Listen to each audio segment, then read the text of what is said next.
Hi guys, this is Michelle. I did my screencast on the Emperor's Club. Hope you like it. Mr. Hunter is a Roman Greek history teacher. Clearly, a teaching style of essentialism, Mr. Hunter teaches the moral principles of ethics, virtue, and character through the moral lessons of classic Roman and Greek philosophers. He says, "Great ambition and conquest without contribution is without significance. What will your contribution be? How will history remember you?" This makes his stance on life mirror the ideas and beliefs of classic Western philosophy. Typical of essentialists, his methodology represents education in traditional lecture fashion and believes that learning creates moral character. In the sense of a teacher's role, he sets high expectations of the student's moral conduct and core knowledge of material. On behalf of Mr. Hunter, I think I can say that an ideally educated person is someone who is like him, an essentialist, at least according to him. One who believes in strong academic knowledge, good ethics, and respects their teacher and authority.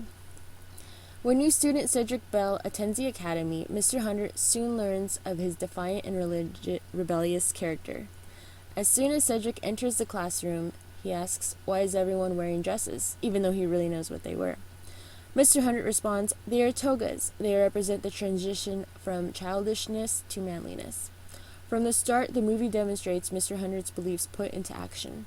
By allowing his students to wear togas, he helps them place historical meaning into context. To a lesser degree, you could say Mr. Hunter is a progressivist, the belief in learning by doing. So the virtuous Mr. Hunter reaches out to Cedric, who eventually accepts his help. Cedric begins studying and trying to earn the best grades. Mr. Hunter's efforts and teachings inspire Cedric to enter the annual Mr. Julius Caesar contest, a prestigious competition of Roman and Greek history. When Mr. Hunter is faced to select the top 3 finalists for the contest, he chooses Cedric, even though Cedric's high test scores was 1 point below another students who earnestly deserved the opportunity. Here we see the value Mr. Hunter places on content knowledge by holding the Julius Caesar contest, as well as him violating his own philosophical education of moral struggle and threw away the opportunity for a well-deserved student. During the contest, when it comes down to the 2 finalists, Mr. Hunter realized Cedric was cheating and asks him a question he could not have added to his cheat sheet, and Cedric loses. After the contest, Cedric's behavior returned to its disruptive nature. Cedric represents Mr. Hunter's epitome of the failure of moral development. 20 years later, Cedric, now CEO of a large corporation, requests a contest rematch in exchange for a substantial money donation to the school. In the content role, the actual teachings of Roman and Greek philosophers are key components of the teacher's philosophy to the students depicted by Cedric's cheating and Mr. Hunter's philosophy of ethics. At the end of the movie, Mr. Hunter says, "I may give you my last lesson if I will. All of us are faced to look in the mirror and see who we really are. You will be confronted with a life lived without virtue, principle, and for that I pity you." End of lesson. Cedric responds, "Who out there gives a about your principle and your virtues? I live in the real world where people do what they need to do to get what they want. If it's lying and cheating, then so be it." The ideal learner in this case is everything else Cedric fails to represent.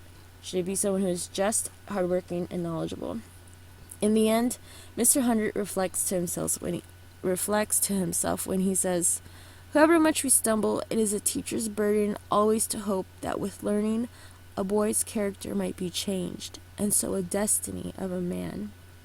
His experience teaches us the role of educators in times of doubt and despair. When teachers may feel like giving up, there is always hope, and that something we can do can change a life. In summary, Mr. Hunter's strong character portrays him as an ideal role model in showing by leading. His role as a teacher is to guide students to make good decisions for themselves. He represents the modern versions of those classic Greek and Roman philosophers we've studied in class.